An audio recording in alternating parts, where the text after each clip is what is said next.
ईश्वरी मंगलम दिशतु मे सदाशिवः चैतन्यं सर्वगं सर्वं सर्वभूतगुहाशयं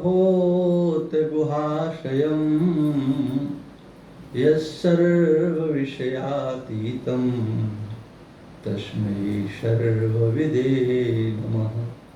तस्मै सर्वविदे नमो। श्रीमन्नारायण नारायण नारायण श्रीमन्नारायण नारायण भजमन नारायण नारायण नारायण भजमन नारायण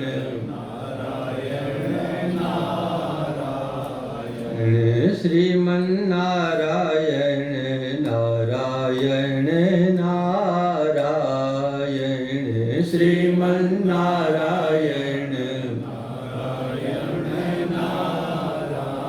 नारायण भजमन नारायण नारायण नारायण भजमन नारायण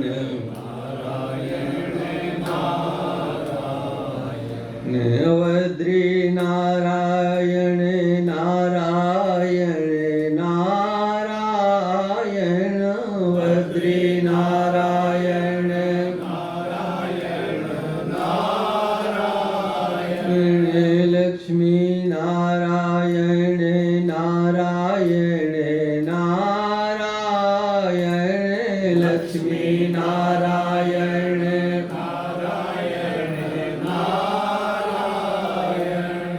श्रीमन्नारायण नारायण नारायण श्रीमन्नारायण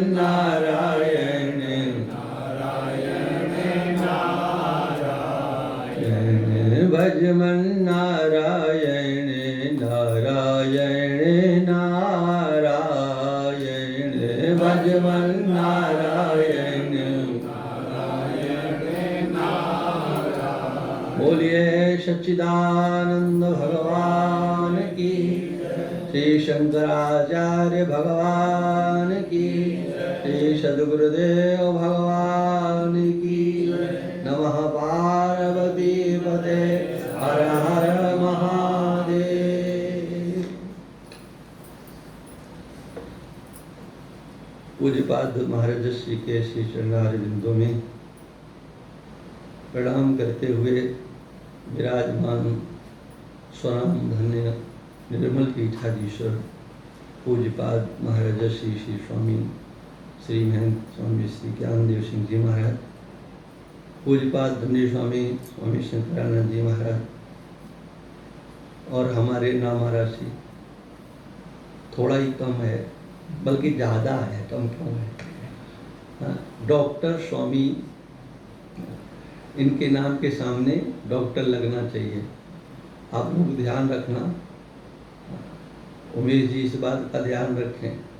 हमारा नाम स्वामी अनंत देव है और इनका स्वामी डॉक्टर स्वामी अनंतानंद है, क्योंकि इनके लगाते नहीं, हम लोग गलती करते हैं, लगना चाहिए।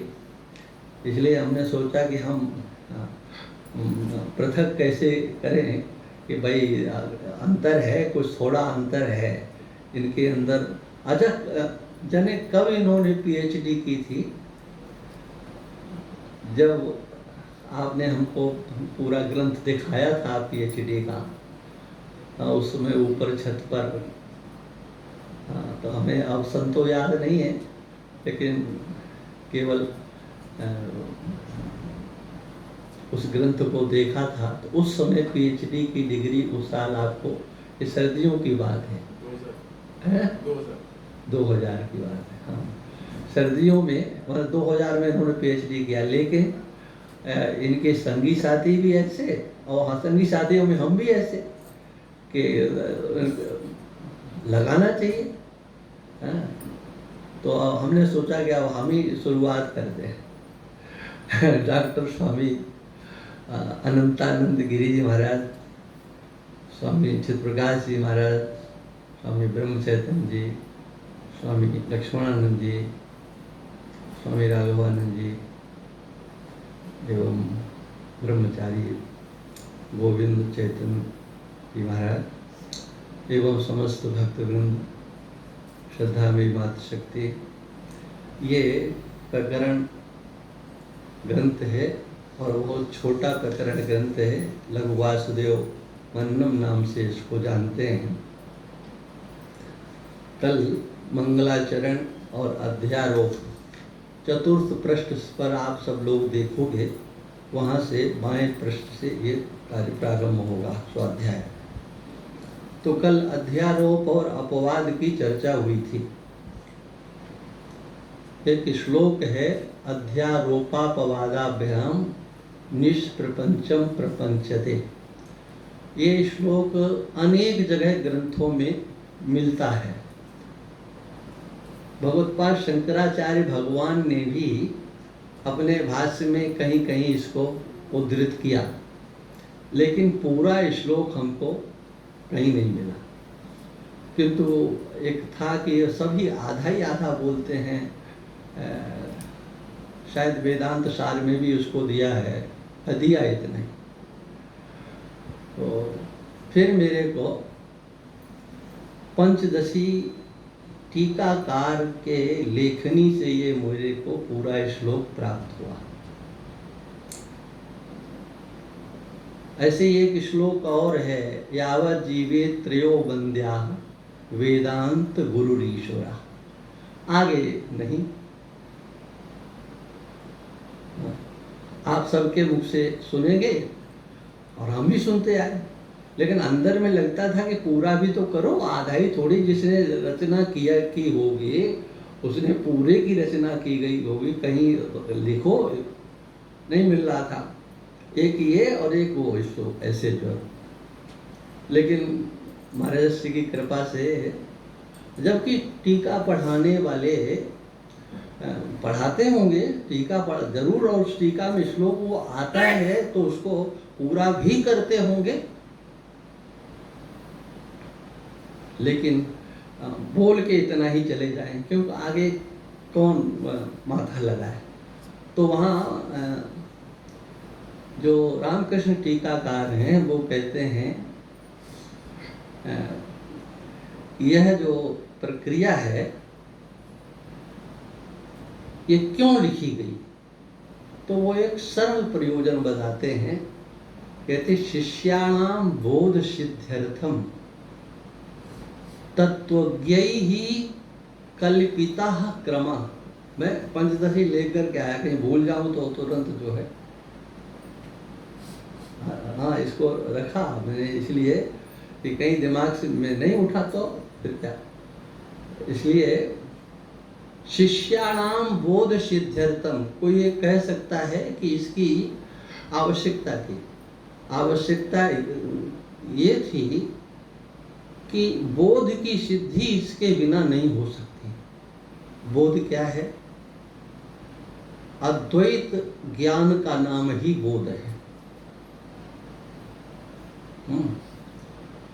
जो अद्वैत ज्ञान का नाम बोध नहीं है। हम अपने दर्शन के दायरे में ये बात कह रहे हैं।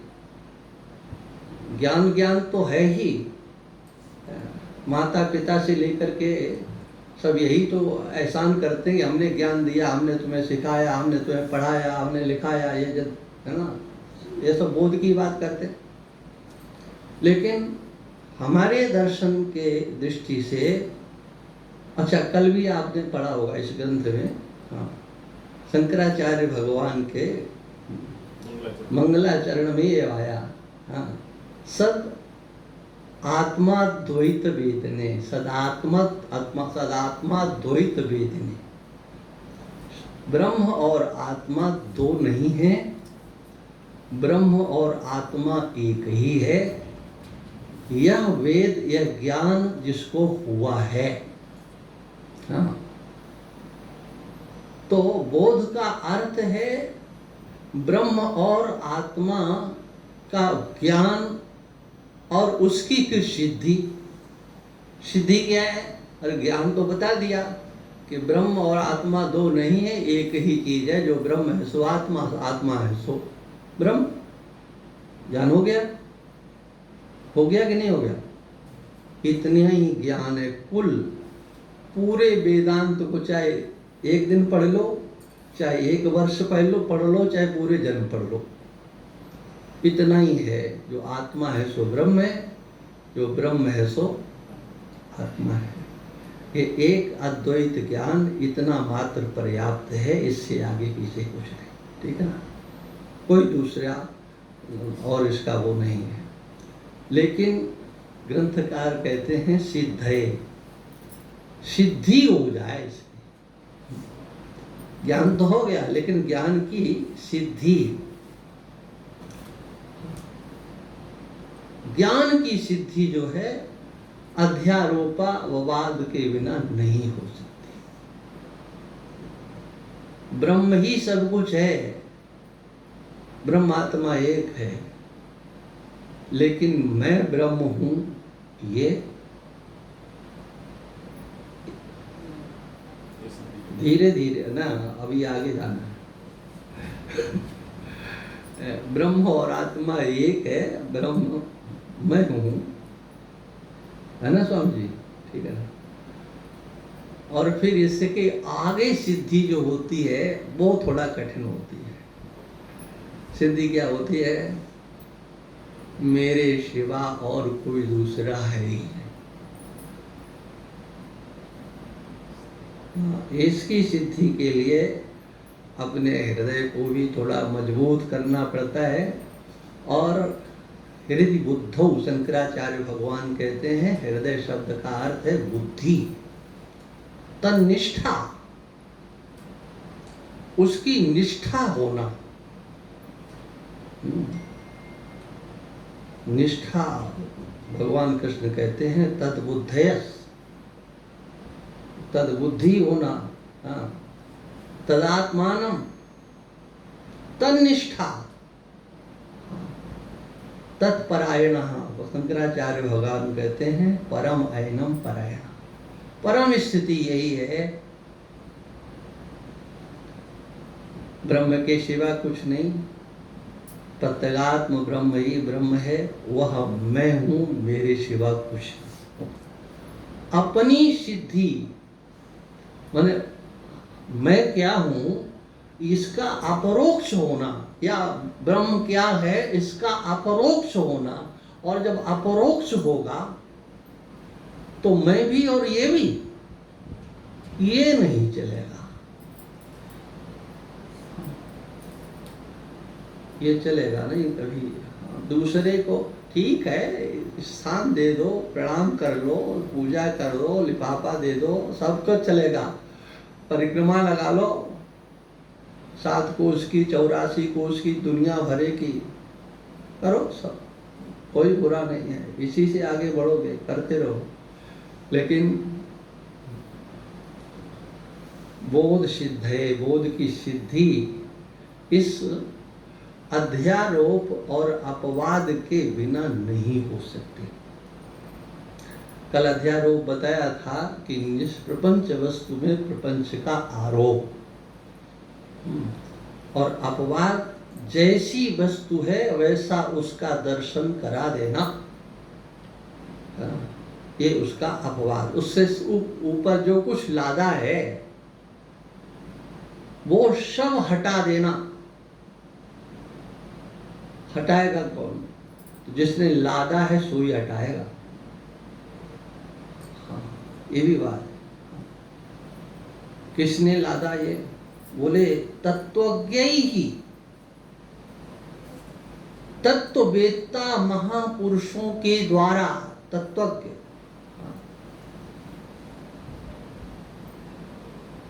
उपदेशन्ति ते ज्ञानम ज्ञानिनस् तत्वदर्शिनः। श्रुति भगवती कहती है समित पाणिम श्रोत्रियम ब्रह्मनिष्ठम। श्रोत्री भी हो और ब्रह्मनिष्ठ भी हो। अगर श्रोत्री नहीं है तो इस अध्यारोपापवाद प्रक्रिया को वो आत्मसात नहीं करा सकता। इसलिए शब्द ब्रह्म का ज्ञान भी होना आवश्यक है। इसलिए तत्वज्ञों के द्वारा यह प्रक्रिया प्रारंभ की गई है। शिष्यों को बोध की सिद्धि हो जाए, ज्ञान की सिद्धि हो जाए, एक पक्ष इसका ये है। और दूसरा पक्ष है बौद्धिक।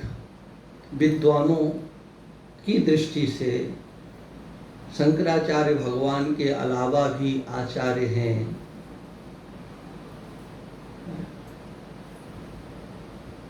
अद्वैत वेदांत दर्शन के अलावा भी दर्शन है, गौतम दर्शन है, कणाद दर्शन है, कपिल दर्शन है, अनेक दर्शन हैं और अनेक आचार्य हैं। उन अनेक दर्शन और अनेक आचार्यों के द्वारा जो कुछ भी इस संसार के संबंध में बताया गया है, वह सब उचित प्रतीत नहीं होता है। जब सब कुछ सीताराम है, सब कुछ राधा कृष्ण है, सब कुछ शिव स्वरूप है, ये सभी मतों की दृष्टि से बात है। जैसे हमारे यहाँ वैष्णव हैं, ऐसे शैव भी हैं, ऐसे ही शाक्त भी हैं, वो भी अपना झंडा तान करके चलते हैं, कुछ नहीं, ये है शक्ति दे, ये हम रहे। ऐसे शैव भी अपना लेकर के चलते हैं। तो भगवत उनको पाशवत मत बोलते हैं।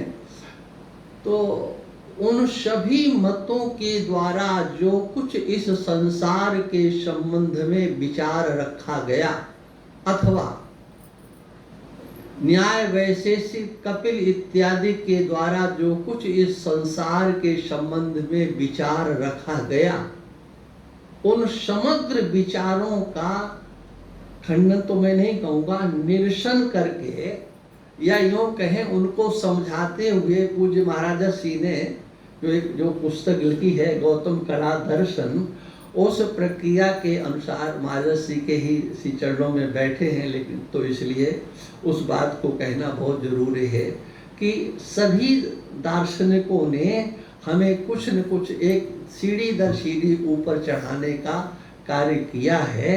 इसलिए भगवत्पाद शंकराचार्य भगवान ने स्वयं ब्रह्म सूत्र के भाष्य में इस बात को कहा कि मैं न्याय दर्शन का पूर्णतया खंडन नहीं करता। जहाँ उनकी आवश्यकता है, वो उपयोगी है, उसको हम आत्मसात करेंगे। लेकिन जहाँ पर ईश्वर से संबंधित या आत्मा से संबंधित कोई बात आएगी, वहाँ पर मैं उनकी बात नहीं मानूंगा। वो सब कोई परमाणु से सृष्टि मानता है, कोई प्रकृति से सृष्टि मानता है, लेकिन वेदांत दर्शन कहता है किसी से सृष्टि नहीं है, ये सारी सृष्टि परमात्मा से है। तो कहा परमात्मा, तो इस पर बहुत शास्त्रार्थ है, लेकिन संक्षेप में हम इसलिए बता रहे हैं कि अध्यारोप और अपवाद आपकी समझ में आ जाए। आगे वो सृष्टि क्रम ही प्रारंभ होना है, किंतु अध्यारोप और अपवाद एक ऐसी चीज है कि कहा तो जाता है, लेकिन समझना क्यों आवश्यक है? समझना इसलिए आवश्यक है कि ये समग्र जितनी सृष्टि है वह ब्रह्म से है, परमात्मा से है। तो उस पर तर्क किया जाता है कि ब्रह्म या परमात्मा सो कैसे सृष्टि करेगा? बोले वो संकल्प करता है, उसकी इच्छा हो गई, तो बोले उसकी इच्छा ही क्यों होगी? वो तो नित्य पूर्ण है। तो मांडूक कारिका ने एक कारिका में एक श्लोक के एक चरण में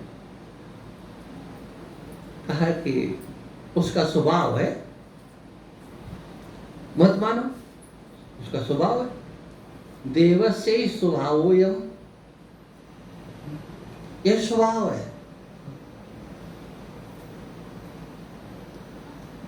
उसने सृष्टि की, तो कहा कैसे उसके द्वारा सृष्टि हो गई? तो बोले उसने माया का आश्रय लिया। तो बोले माया वो लिया तो द्वैत हो गया। कहा माया द्वैत को उत्पन्न नहीं करती है। ऐसे बहुत से प्रमाण दे करके ये सिद्ध किया कि माया ब्रह्म से अपृथक है, पृथक होते हुए भी अपृथक है, वो उसकी शक्ति है। शक्ति का दर्शन शक्तिमान से पृथक कहीं देखा नहीं जाता। सीएम सिंह जी, मैं कह रहा हूं आप बैठ जाओ, वहीं बैठ जाओ, सोफे पे आराम से बैठोगे। हाँ,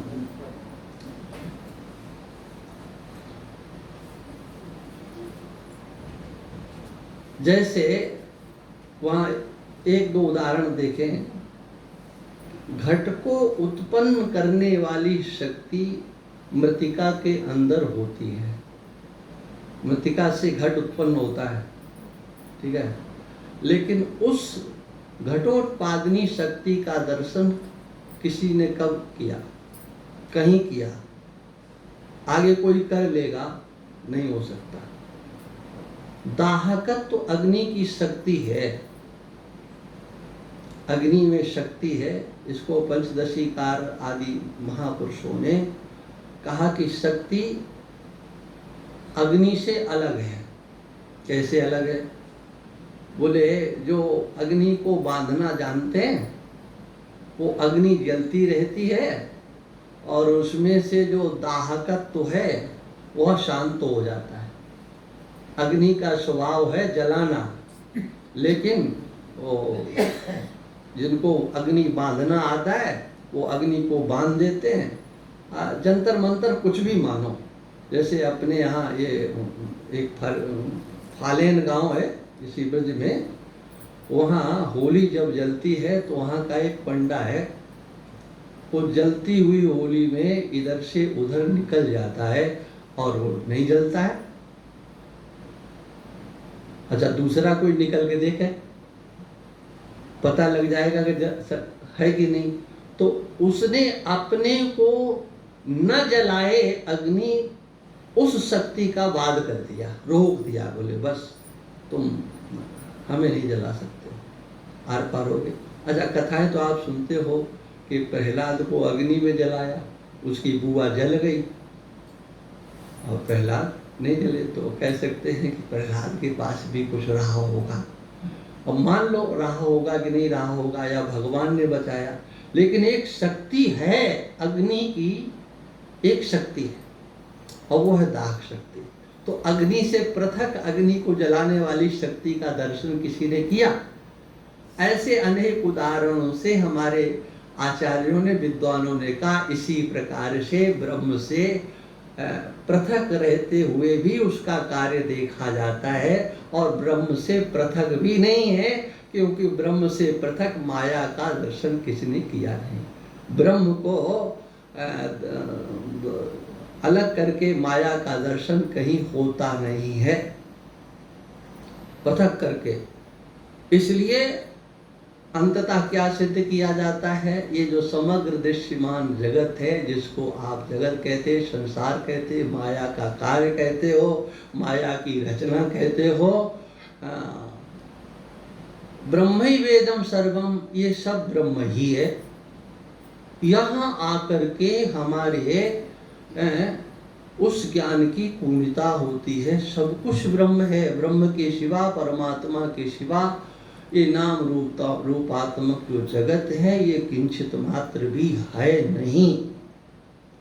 इसकी सिद्धि जो होती है यह अध्यारोप और अपवाद के माध्यम से पहले बताया गया कि सृष्टि कैसे बताई। इस ग्रंथ में आप देखेंगे अध्यारोप किया जाएगा, जो निष्प्रपंच ब्रह्म है जिसमें कुछ भी नहीं है, और इनके उदाहरण के सहित दिया जाएगा। फिर भी सृष्टि होती है, कैसे होती है? तो फिर एक उदाहरण देके मैं ग्रंथ को प्रारंभ करता हूँ। यहाँ जितने भी बैठे हैं आप सब ईमानदारी से सोचो कि जो नींद आती है तो उस समय सोचते हो कि आज मैं ऐसा स्वप्न देखूंगा। स्वप्न की सृष्टि कैसे होती है?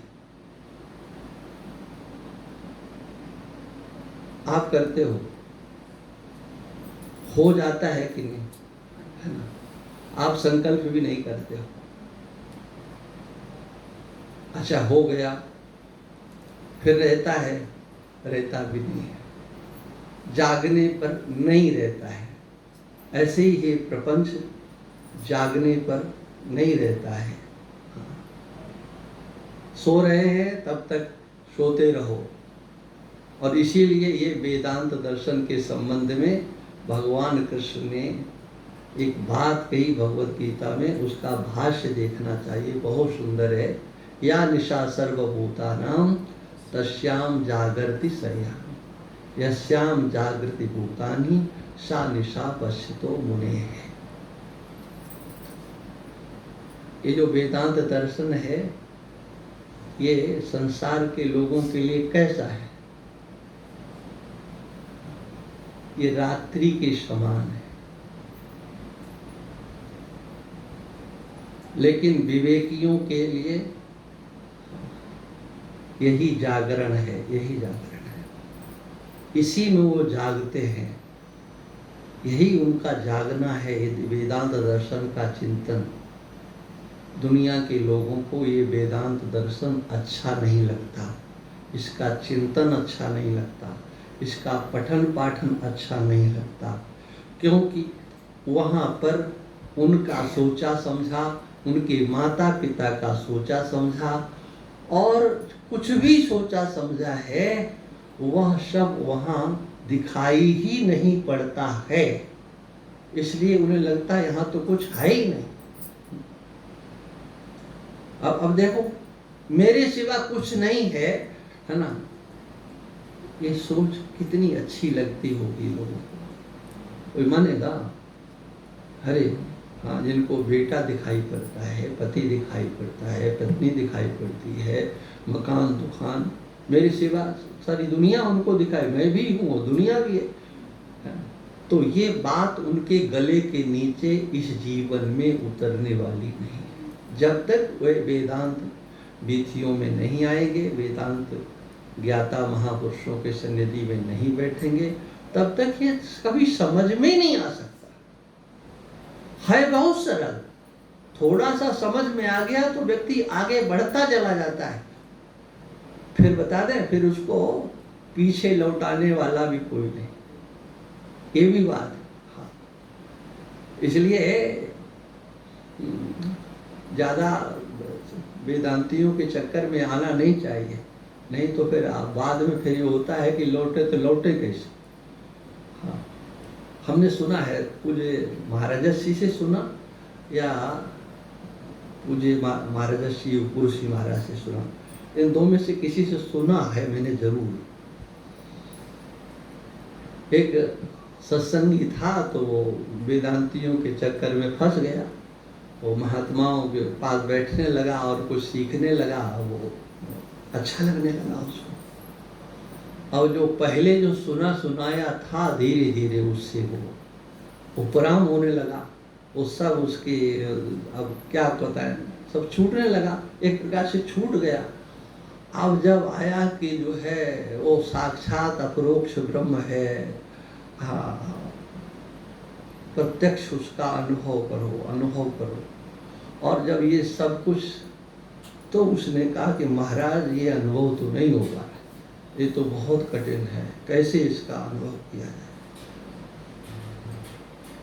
तो महाराज ने कहा कि नहीं हो रहा तो अपना छोड़ो, इसको जाओ करो अपना जो पहले करते थे, नहीं समझ में आता था। तो उसने कहा कि महाराज ये तो अब नहीं हो सकता, पीछे तो अब वो तो बिल्कुल गया, दिमाग में ही नहीं रहा कुछ भी। तो बोले बेटा अब तो तुम्हें हमारे साथ ही चलना पड़ेगा, चाहे समझ में आए और चाहे ना आए। वो पीछे कोई लौटा, लोग कहते हैं ना कि इतने दिन हो गए कुछ हो नहीं रहा, कुछ हो नहीं रहा। अरे हो क्यों नहीं रहा है भाई? हम कहते हैं कि आप 5-7 साल से जो सुन रहे हो ना, उस 5-7 साल पहले की अपनी स्थिति का निश्चय करो। और फिर वहीं से चलना प्रारंभ करो, बस फिर मौन हो जाते हैं। ये है ये वेदांत दर्शन। इसलिए इसके चक्कर में जल्दी आना नहीं चाहिए, और आ गए हो तो अब इधर उधर देखो मत, इसके सिवा और कुछ तुमको मिलने वाला नहीं है। ये वेदांत दर्शन को आप लोग श्रवण कर रहे हो। अब चलो भाई ग्रंथ की चर्चा करते हैं। देखो कल एक बात आई थी पीछे, इसमें इतने नाम गिनाए हुए थे। तद अज्ञान में वो अविद्या तमो मोहो मूल प्रकृति प्रधानम गुण साम्यम अव्यक्तम मायेति चोच्यते। ये पर्यायवाची शब्द कहे गए तो कहते चलो भैया जिसका नाम सब ज्यादा लेते हैं उसी का वर्णन करते हैं। किसका? बोले माया का। ये माया क्या चीज है ना? माया माया तो कहा जाता है, लेकिन माया है क्या?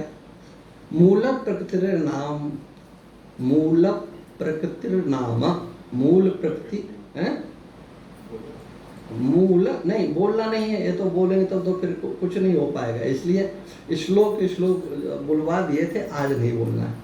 शुक्ल रक्त कृष्ण तंतु समुदाय रूप रज्जुवत। कहते हैं ये जो मूल प्रकृति है उसी का नाम माया है। जैसे कोई रस्सी बटता है, दुलर बटा जाता है, तिलर बटा जाता है, तीन रस्सियां एक साथ लोग बट लेते हैं, तीन को एक बना देते हैं और उसमें रंग बिरंगी रस्सियां बन जाती हैं। तो कहते हैं ये मूल प्रकृति है, ये रज्जुवत, तंतु समुदाय, तंतुओं का समुदाय रज्जुवत। इसमें तीन रंग हैं, शुक्ल रक्त कृष्ण, माने सफेद लाल और काला। सत्व रजस तमो गुण समुदाय रूपा। ये क्या है? इससे है प्रकृति, मूल प्रकृति नाम सत्य। ये संक्षेप में अगर किसी को कहना हो तो इसको संक्षेप में कह देगा सत्व रजस तमो गुण समुदाय रूपा, बस। अस्याह प्रलयो महासुसुप्तिश्च नाम। इसको प्रलय भी बोलते हैं और महासुसुप्ति भी बोलते हैं। अस्याम मूल प्रकृतौ अनंत कोटि जीवा। देखो मैंने संधि करके बोल दिया है, ठीक है ना? मूल प्रकृता अनंत कोटि जीवा। यहाँ पर मैं संधि करके, मेरा पढ़ने का स्वभाव है, इसलिए आप जो लोग मत समझना कि मैं गलत बोल गया। है मूल प्रकृतौ, है ना? लेकिन यचो यवा यावा से, हाँ, इसलिए मूल प्रकृता अनंत कोटि जीवा स्वस्व कर्म वासना भी सह जंतु पिंडे सुवर्ण रेणवा इव सृष्टे पूर्वलीना वर्तन्ते। ये कहते हैं अस्याम मूल प्रकृतौ, इस मूल प्रकृति में अनंत कोटि जीव स्वस्व कर्म वासना भी सह, अनंत कोटि जीव अपनी अपनी कर्म वासनाओं के अनुसार। ये जो कर्म वासनाएं हैं ये कहाँ रहती हैं? ये रहती हैं हमारे अंतःकरण में, हमारे हृदय में, है ना?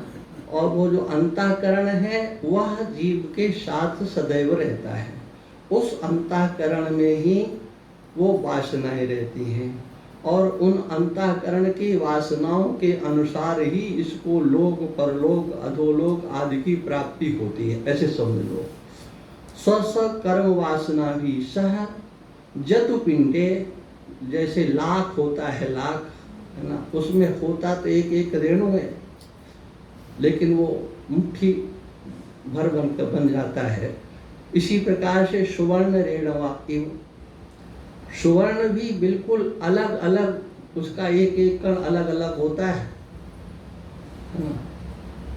एक वो रांगा बोला जाता है ना, रांगा, वो सोने में मिला दिया जाता है और पता नहीं लगता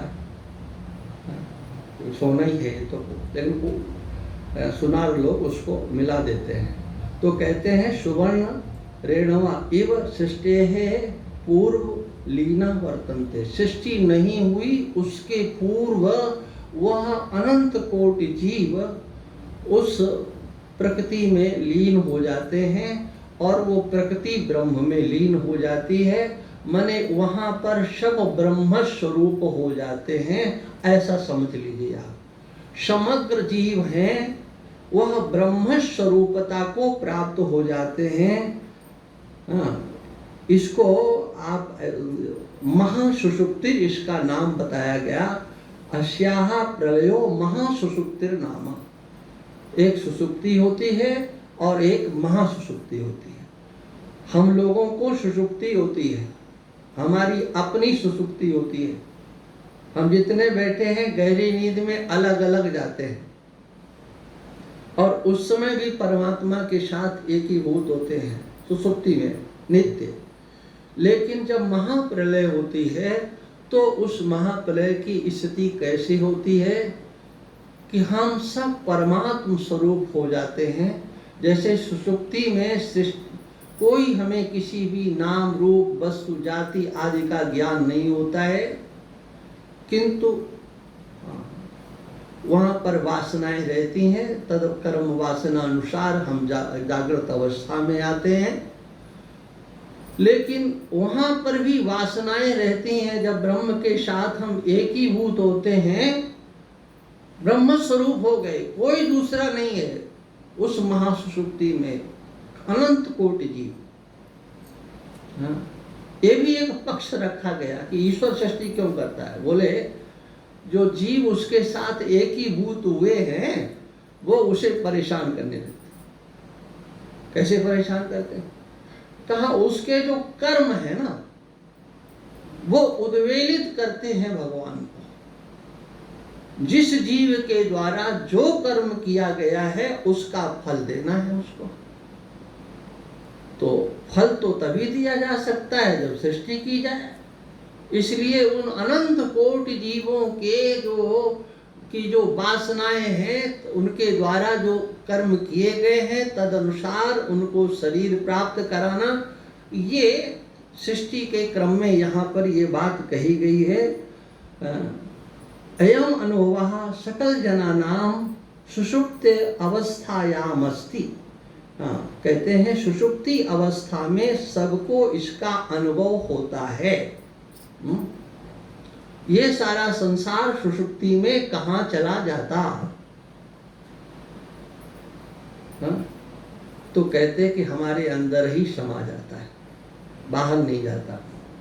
वो विनय पत्रिका का पद है स्वामी, सकल दृश्य निज उदर मेल शोभे निद्रा तज जोगी। सकल दृश्य निज, ये सारा का हमारा आपका अलग अलग संसार आज अभी दिखाई पड़ता है और हम अपना अपना संसार लेकर के ही गहरी नींद में सुषुप्ति में चले जाते। वहाँ जागृत अवस्था स्वप्न अवस्था आदि का सुख दुख इत्यादि कुछ व्याप्त नहीं होता है ना।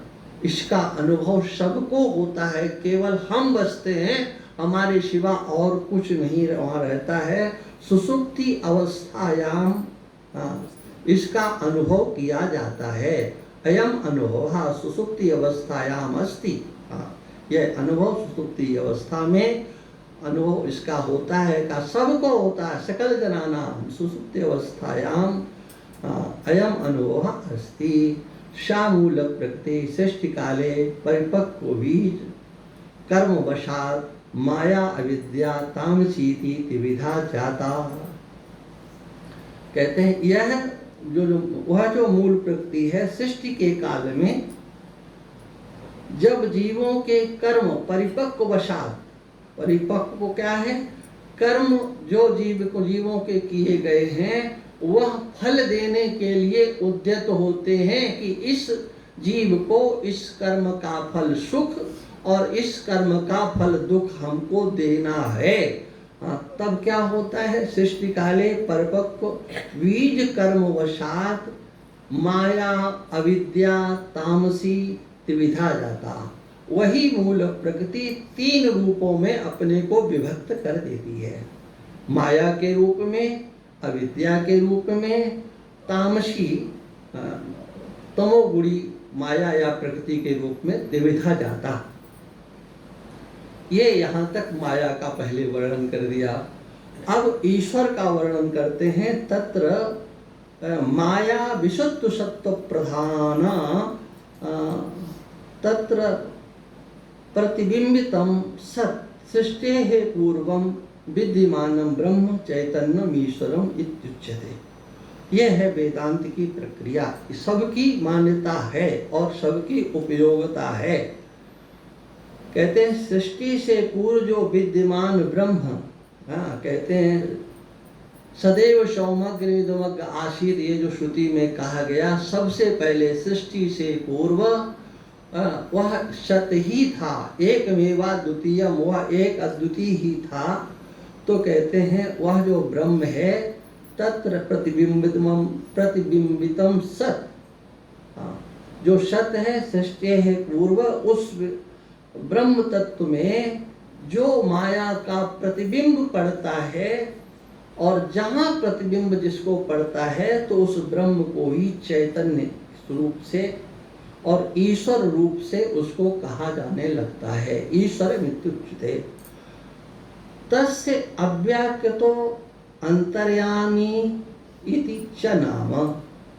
उसका अव्याकृत नाम भी होता है, उसे अव्याकृत कहते हैं, और अंतर्यामी भी कहते हैं। एक ईश्वर और एक अंतर्यामी। जो ईश्वर है वही अंतर्यामी, माने अंतर में रहने वाला, अंतर में यमन करने वाला, अंतर में व्यवहार करने वाला, कि सबके घट में ईश्वर समाया हुआ है। ईश्वरा सर्वभूतेन भूतानां हृदयेशे अर्जुन तिष्ठति। सबके अंतर में है, हमारे आपके सबके हृदय में ईश्वर है। अंतर एक बृहदारण्यक उपनिषद में अंतर्यामी प्रकरण है, और इस अंतर्यामी को हमारे वैष्णव समुदाय में बहुत माना। बोले देखो देखो, यहाँ पर इस अंतर्यामी का वर्णन किया गया है। वो अंतर रह करके सबका नियमन करता है, तो सबके ऊपर नियमन करता है। तो यहाँ देखो स्पष्ट दिखाई पड़ता है, एक नियंता है, और एक नियम में रहने वाला है। उस अंतर्यामी को बहुत पकड़ा है, उनके यहाँ बहुत अच्छा उसको समझा जाता है। हम लोग भी उसको बहुत अच्छा मानते हैं। एक ही परमात्मा है जो सब में रम रहा है, वहीं से सिद्धि होती है। ईश्वर ही है, सबके हृदय में रह रहा है। बात वही है, सबके हृदय में रहने वाला ईश्वर है, वही उपदृष्टा है। उपदृष्टा अनुमंता चा भरता भोक्ता महेश्वरा। लेकिन अब कहने का तरीका होता है, उनका तरीका अलग है। तो सीधी बात यह है कि जो उनके तरीके में फंस जाते हैं वो मुश्किल से निकल पाते हैं, और हमारे तरीके में फंस जाते हैं वो किसी के फंसाई फंसते नहीं। ऐसी सीधी बात है, वो फंसे रहते। उनके तरीके ऐसे हैं कि उसमें अगर फंस गए, फंसना हम बुरा नहीं मानते हैं, इस जन्म में नहीं तो अगले जन्म निकलेंगे तो कहीं वो भगवान की उपासना, नाम जप इत्यादि मिथ्या तो नहीं ज्यादा, व्यर्थ तो नहीं जाएगा। हाँ, लेकिन ये हमारी अपनी भी बात है जो हम पहले कह चुके हैं, दोबारा क्या कहना।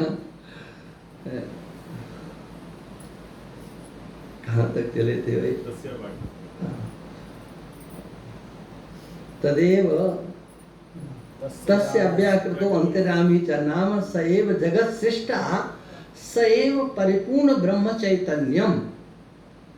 वही जिसको कि अभी बताया गया वो दूसरा नहीं है। स एव ब्रह्म चैतन्यम, वही परिपूर्ण है, जगत का सृष्टा उसी से वही है। तदेव तामसी अवच्छिन्नम सत जगत उपादानम भवति। तंतोर यहाँ पर अशुद्ध लिख गया है, तंतोर्ण नाभिवत होना चाहिए, पूर्ण नाभि शब्द होना चाहिए। यहाँ पर ये गलत थोड़ा सा हो गया है, इसे आप लोग ठीक कर लेना जिसके पास कलम हो, नहीं तो बाद में, है ना। जैसे तंतु का सृजन पूर्ण नाभि माने मकड़ी करती है, हाँ, सोपाधि प्राधान्येनोपादान कारणम और स्वप्राधान्येन निमित्त कारणम, है ना। अब देखो यहाँ पर थोड़ी सी आवश्यकता है दिमाग लगाने की। है क्या चक्कर, यहाँ पर स्वा शब्द है, स्वा, है ना, दीर्घ मात्रा है, उसके ऊपर उसके बाद है उपाधि शब्द है ना।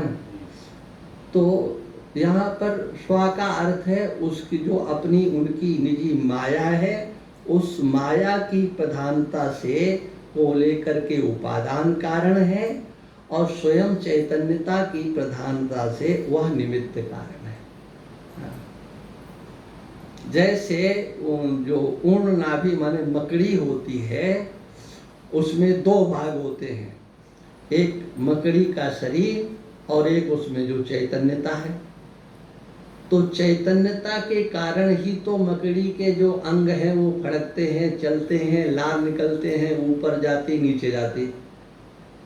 ये किसके कारण, चैतन्यता के कारण। वो हो गया उसका निमित्त कारण। चैतन्य नहीं हो तो मकड़ी ऊपर नीचे जाएगी। अच्छा, चैतन्य में से लार आर तो कुछ निकलती नहीं है, आया ना समझ में। तो वो जो उसका पार्थिव शरीर है, उसमें से वो समग्र प्रक्रिया हो रही है। तो पार्थिव शरीर में जो प्रक्रिया हो रही उसमें भी चैतन्य की व्याप्ति है। उसके जो अंग कार्य कर रहे हैं, प्रत्येक अंग में, नस नस में, रक्त की एक एक बूंद में उस चैतन्य की व्याप्ति है। उस लार में भी उस चैतन्य की व्याप्ति है, उसके बिना वो बाहर नहीं निकल सकते। तो मैंने संपूर्ण वह जो जाला अपना, और कितना बारीक जाला बुनती है, ये तो आप सब लोग जानते हो। और जहाँ उसको मौका मिलता है वो तो जब चिपट जाता है तब पता लगता है, एकदम तो दिखाई नहीं पड़ता। इतना जरा अंधेरा हो तो कुछ नहीं पता लगेगा मकड़ी का जाला।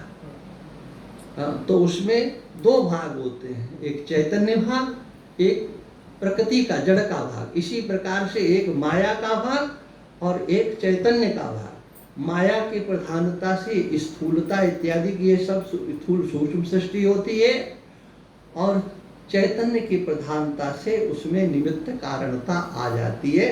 निमित्त कारण माने जिसके बिना कार्य नहीं हो सके उसको कहते हैं निमित्त कारण, है ना। एक उपादान कारण होता है और एक निमित्त कारण होता है। उपादान बना रहे और निमित्त नहीं हो तो कुछ नहीं होगा। जैसे उदाहरण के लिए समझ लें कि मिट्टी ढेरों लगी है ना, कुम्हार भी बैठा हुआ है बनाने वाला। अब उसके पास दंड और चाक ये सब न हो तो कुम्हार के पास कोई जादू नहीं है जो घड़ा सकोरा इत्यादि कुछ भी बना सके। निमित्त कारण के बिना उपादान कारण कुछ नहीं कर सकता। इसलिए ईश्वर के बिना प्रकृति कुछ नहीं कर सकती, ये आप निश्चित समझ लीजिए। यहाँ पर कहा गया माया की उपाधि से उपादान कारण और स्वयं की उपाधि, स्वउपाधि माने ब्रह्म की, चैतन्य की प्राधान्य निमित्त कारणम। अयम ईश्वरः केन प्रकारेण जगत सृष्टिवान इति चेत। यदि तुम्हारे मन में यह प्रश्न आता है कि ईश्वरा किस प्रकार से जगत का सृष्टि वाला, सृष्टिवान माने सृष्टि का रचयिता, इति चेत, ऐसा अगर तुम पूछते हो, ऐसा प्रश्न होता है चेत, तो उच्यते पूर्वोक्ता अविद्या रजा प्रधाना बहु प्रकारा अनंता तद अविद्या प्रतिबिंबित चैतन्य रूपा जीवा अपि अनंता। अब ये यहाँ से देखो बताते हैं कि पूर्व जो बताया गया अविद्या, है ना, रजा प्रधाना बहु प्रकारा अनंता। रजोगुण प्रधान जो अविद्या है वो एक नहीं है, बहुत प्रकार की है और अनंत है। उस अनंत अविद्या में तद अविद्या प्रतिबिंबित चैतन्य रूपा जीवा अपि अनंताः। उस अविद्या में जो प्रतिबिंबित चैतन्य है, अविद्या में प्रतिबिंबित चैतन्य, वो जीव अनेक प्रकार के हैं, वो अनंत जीव हैं। अनयोः जीव ईश्वरयोर व्यष्टि रूपा अविद्या समष्टि रूपा मूल प्रकृतिश्च क्रमेण कारण शरीरे। कहते हैं कि यहाँ पर अनयोः माने इन दोनों में, किसमें? कौन दोनों? बोले ईश्वर और जीव। जीव ईश्वरयो व्यष्टि रूपा अविद्या समष्टि रूपा मूल प्रकृति। जीव की व्यष्टि रूपा अविद्या, जीव की व्यष्टि रूपा अविद्या और समष्टि रूपा ईश्वर की मूल प्रकृति। क्रमेण कारण शरीर है, ये जीव का कारण शरीर है और वह ईश्वर का समष्टि रूप से कारण शरीर है। एक ही चैतन्य दो रूपों में विभक्त हो गया। अब इसमें तयोः कारण शरीरस्य च अवस्थानम सुषुप्तावस्था।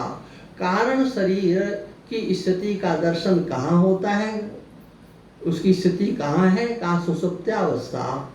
उन दोनों की ही, ईश्वर का कारण शरीर, ईश्वर की सुषुप्ति, और जीवों का कारण शरीर, जीवों की सुषुप्ति। ईश्वर की सुषुप्ति एक जैसी, अन्य सबकी सुषुप्ति अनेक होती है। तयोः स्वस्व कारण शरीरमेव आनंदमय कोशः।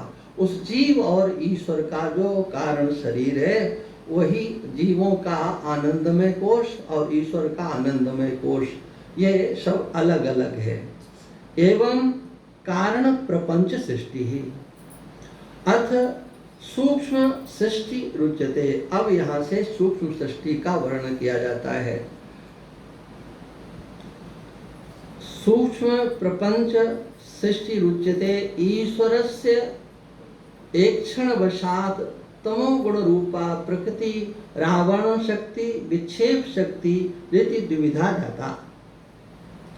कहते हैं सूक्ष्म प्रपंच की सृष्टि का कथन करते हैं ईश्वर के ईक्षण से, है ना, उसने ईक्षण किया, तद ईक्षत है, हाँ नहीं, उसने ईक्षण किया। ईक्षण का अर्थ होता है देखना। उसके अंदर सृष्टि तदैक्षत, है ना, ईक्षण, है ना।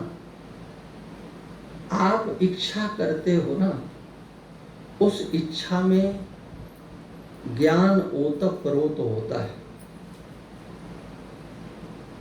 वही ईक्षण कहलाता है।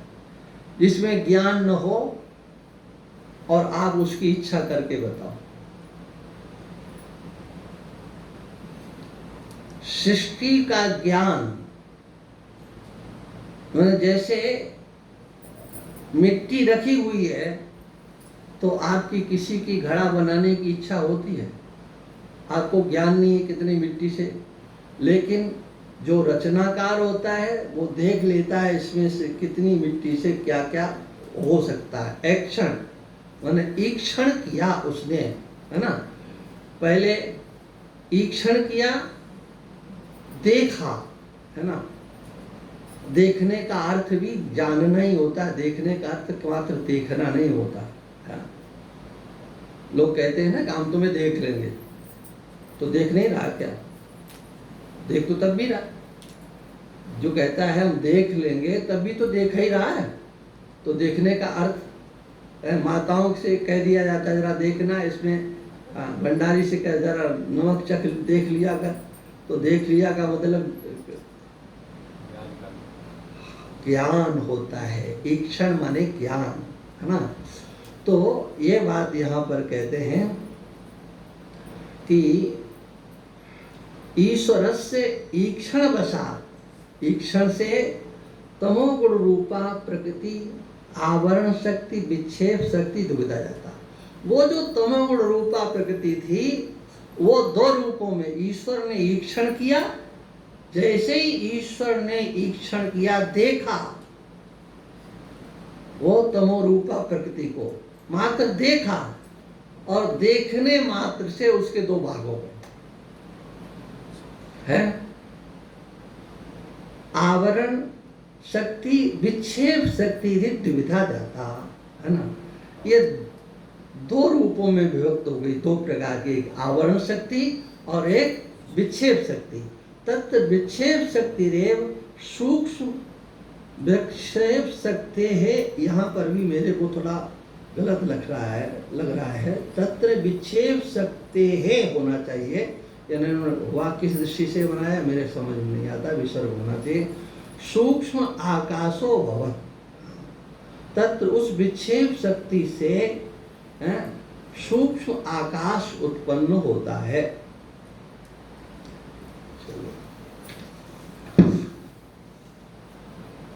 आकाशात वायु, आकाश से वायु, वायु अग्नि, अग्निरापः, ये सरल है। वायु से अग्नि, अग्नि से जल, अद्व्या पृथ्वी, यहाँ अद्व्या का अर्थ है जल से पृथ्वी। एतेषां पंचभूतानां सूक्ष्म भूतानि अपंचीकृतानि तन्मात्राणि चेति नाम। एतेषां पंचभूतानां माने सूक्ष्म भूतानि, इनको सूक्ष्म भूत कहते हैं जिनका दर्शन नहीं होता, ना आकाश का, ना वायु का, ना अग्नि का, न जल का, न पृथ्वी का। ये सूक्ष्म रूप से इन्हीं को तन्मात्रा भी कहते हैं। अपंचीकृतानि, इनका अभी पंचीकरण नहीं हुआ है। एतेषामपि सत्व रजस तमो गुणाः कारणात् अज्ञानात् आगताः सन्ति। कहते इनमें भी, इन पांचों भूतों में, अपंचीकृत पंच महाभूतों में वह प्रकृति के जो तीनों के तीनों गुण हैं वो यथावत आते रहते हैं। सत्व रजस तमो गुणाः कारणात् अज्ञानात् आगताः, कारण ज्ञान से वह इनमें आते रहते हैं। चलो भाई समय तो हो गया है, चलो कल करेंगे, इतना करें, आगे पढ़ेंगे तो देर होगी। चलो भाई कल करते हैं। ओम पूर्णमदः पूर्णमिदं पूर्णात् पूर्णमुदच्यते पूर्णस्य पूर्णमादाय पूर्णमेवावशिष्यते। ओम शांति शांति शांति। श्रुतिस्मृतिपुराणानामालयं करुणालयं नमामि भगवत्पादं शङ्करं लोकशङ्करं। शङ्करं शङ्कराचार्यं केशवं बादरायणं।